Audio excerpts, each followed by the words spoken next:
ಮಹಾರಾಷ್ಟ್ರದಲ್ಲಿ ಮಹಾಯುತಿ ಸರ್ಕಾರ ಅಸ್ತಿತ್ವಕ್ಕೆ ಬಂದಿದೆ. ಮೂರನೇ ಬಾರಿ ಬಿಜೆಪಿಯ ದೇವೇಂದ್ರ ಫಡ್ನವೀಸ್ ರಾಜ್ಯಭಾರ ಶುರುವಾಗಿದೆ. ಮುಂಬೈನ ಆಜಾದ್ ಮೈದಾನದಲ್ಲಿ ನಡೆದ ಅದ್ದೂರಿ ಕಾರ್ಯಕ್ರಮದಲ್ಲಿ ಮುಖ್ಯಮಂತ್ರಿಯಾಗಿ ದೇವೇಂದ್ರ ಫಡ್ನವೀಸ್, ಉಪಮುಖ್ಯಮಂತ್ರಿಗಳಾಗಿ ಏಕನಾಥ್ ಶಿಂದೆ, ಅಜಿತ್ ಪವಾರ್ ಪ್ರಮಾಣ ವಚನ ಸ್ವೀಕಾರ ಮಾಡಿದರು.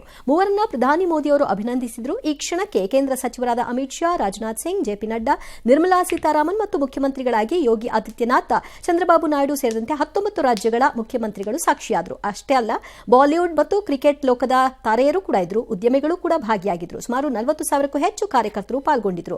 ವಿಪಕ್ಷ ಕೂಟದ ಯಾವುದೇ ನಾಯಕರು ಈ ಕಾರ್ಯಕ್ರಮದಲ್ಲಿ ಕಾಣಿಸಿಕೊಳ್ಳಿಲ್ಲ. ಸದ್ಯಕ್ಕೆ ಇವತ್ತು ಮೂವರಷ್ಟೇ ಪ್ರಮಾಣ ವಚನ ಸ್ವೀಕಾರ ಮಾಡಿದ್ದಾರೆ. ಶೀಘ್ರವೇ ಪೂರ್ಣ ಪ್ರಮಾಣದ ಮಂತ್ರಿಮಂಡಲ ಅಸ್ತಿತ್ವಕ್ಕೆ ಬರಲಿದೆ. ನಂತರ ಖಾತೆ ಹಂಚಿಕೆ ಆಗುತ್ತೆ.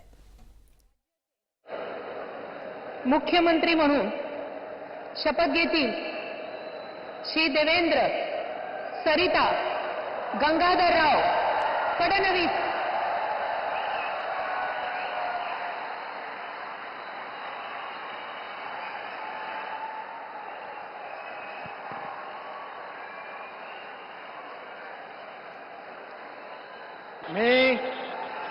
मी देवेंद्र सरिता गंगाधरराव फडणवीस ईश्वर साक्ष शपथ घेतो की कायद्याद्वारे स्थापित झाले आहे अशा भारताच्या संविधानाबद्दल मी खरी श्रद्धा व निष्ठा बाळगेन. मी भारताची सार्वभौमता व एकात्मता उन्नत राखीन. मी महाराष्ट्र राज्याचा मुख्यमंत्री म्हणून माझी कामे निष्ठापूर्वक व सत्सद. ರೈಟ್, ಮಹಾರಾಷ್ಟ್ರದ ಎಲ್ಲ ಸಮಸ್ಯೆಗಳನ್ನು ಈಡೇರಿಸಿ ಮುಗಿಸ್ಕೊಂಡು ಪೂರೈಸಿಕೊಂಡು ಈಗ ಅವರು ಮೂವರು, 2 ಉಪಮುಖ್ಯಮಂತ್ರಿಗಳು ಅಜಿತ್ ಪವಾರ್ ಹಾಗೂ ಶಿಂದೆ, ಏಕನಾಥ ಶಿಂದೆ ಅವರ ನೇತೃತ್ವದಲ್ಲಿ ಈಗ ಮಾಡಿದ್ದಾರೆ. ಅಲ್ಲಿಗೆ ಮಹಾರಾಷ್ಟ್ರದ ಒಂದು ಹಂತವನ್ನು ಪೂರೈಸಿಕೊಂಡಿದ್ದಾರೆ ಬಿಜೆಪಿ. What next? ಈ ಖಾತೆ ಹಂಚಿಕೆ ನೆಕ್ಸ್ಟ್ ಅದು ಖಾತೆ ಹಂಚಿಕೆಗೆ ಇನ್ನು ಮಂತ್ರಿಗಿರಿನೇ ಆಗಿಲ್ವಲ್ಲ, ಮಂತ್ರಿಗಿರಿ ಆಗಬೇಡವಾ ಖಾತೆ ಹಂಚಿಕೆ ಮಾಡ್ಕೊಳ್ಳೋಕ್ಕೆ? ಸೊ ಮಂತ್ರಿಗಳನ್ನ ಯಾರನ್ನೋ ಮಾಡ್ಕೋತಾರೆ, 4 ಜನ ಆಗತ್ತೆ, 4 ಜನ ಆಗಲ್ಲ. ಅಲ್ಲಿರೋ ಪರಿಸ್ಥಿತಿ ಹೇಗಿದೆ ಅಂತಂದರೆ, ಕರ್ನಾಟಕದಲ್ಲಿ ಕಾಂಗ್ರೆಸ್ ಇರುವ ಪರಿಸ್ಥಿತಿ ಇದೆ. ಅಲ್ಲಿ ಕಾಂಗ್ರೆಸ್ಗೆ ಹೇಗೆ ಕರ್ನಾಟಕದಲ್ಲಿ 136, 39, 38 ಚಿಲ್ಲರೆ ಇದೆ.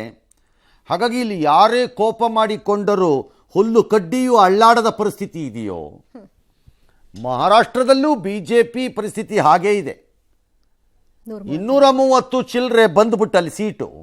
ಯಾರು ಬೇಸರ ಮಾಡಿಕೊಂಡ್ರು ಮುಂಬೈಯಲ್ಲಿರೋ ಸಮುದ್ರದಲ್ಲಿ ಒಂದು ಹನಿ ನೀರು ಅಳ್ಳಾಡಲ್ಲ, ಹಂಗಿದೆ ಅಲ್ಲಿ. ಹಾಗಾಗಿ ಯಾರೋ ಒಬ್ರನ್ನ ತಗೋತಾರೆ, ಯಾರೋ ಒಬ್ರನ್ನ ಬರ್ತಾರೆ ಮಂತ್ರಿಗಿರಿಗೆ, ಯಾರೋ ಹಂಚ್ಕೋತಾರೆ. But what next B J P ಅಂದರೆ, ಬಿ ಜೆ ಪಿ ಹರಿಯಾಣ ಮತ್ತು ಮಹಾರಾಷ್ಟ್ರ ಗೆದ್ದಿರೋದ್ರಿಂದ ಹೊಸ ಹುಮ್ಮಸ್ಸಿನಲ್ಲಿ ವಿಜಯೇಂದ್ರ ಅವರು ಹೇಳಿದಂಗೆ 3 ಉಪಚುನಾವಣೆಗಳನ್ನು ಗೆದ್ದಿದ್ದಕ್ಕೆ ಧಮಕಿ ಅಂದ್ರಲ್ಲ, ಹಾಗೆ B J P Haryana Maharashtra ಗೆದ್ದಿರೋದ್ರಿಂದ ಈಗ ಡೆಲ್ಲಿಗೆ ಹೋಗಿ ಧಮಕಿ ಹಾಕ್ತಾರೆ. ಈಗ ನೆಕ್ಸ್ಟ್ ಫೆಬ್ರವರಿನಲ್ಲಿ ದಿಲ್ಲಿ ಚುನಾವಣೆ ನಡೀಬೇಕು. 25 ವರ್ಷ ಆಗೋಗ್ಬಿಟ್ಟಿದೆ ಅಧಿಕಾರವನ್ನು ಕಳ್ಕೊಂಡು ಬಿ ಜೆ ಪಿ, ಅಥವಾ ಅಧಿಕಾರವನ್ನು ಅನುಭವಿಸದೆ ದಿಲ್ಲಿಯಲ್ಲಿ. 15 ವರ್ಷ ಶೀಲಾ ದೀಕ್ಷಿತ್, 10 ವರ್ಷ ಅರವಿಂದ್ ಕೇಜ್ರಿವಾಲ್ ಅವರ ಆಪ್ ಪಕ್ಷ ಆಗೋಗಿದೆ. ಹಾಗಾಗಿ ನೆಕ್ಸ್ಟ್ ಅವರು ಇವೆರಡರಲ್ಲಿ ಗೆದ್ದಿರೋದ್ರಿಂದ ಹರಿಯಾಣ ಮತ್ತು ಮಹಾರಾಷ್ಟ್ರಲ್ಲಿ ಈ ರೀತಿ ಅಭೂತಪೂರ್ವಕವಾಗಿ ಎರಡೂ ಸೋಲ್ತಾರೆ ಅಂದ್ಕೊಳ್ತಾ ಇದ್ದಿದ್ದನ್ನು ಗೆದ್ದಿರೋದ್ರಿಂದ ನೆಕ್ಸ್ಟ್ ಅವರೂ ಹೋಗ್ಬಿಟ್ಟು ಅಲ್ಲಿ ನಮ್ಮನ್ನು ಯಾರು ಅಳ್ಳಾಡ್ಸೋಕ್ಕಾಗಲ್ಲ ವಿಜೇಂದ್ರ ಹೇಳ್ದಂಗೆ ಅಂಥೇಳಿ ಅಲ್ಲಿ ಧಮಕಿ ಹಾಕ್ತಾರೆ ಈಗ.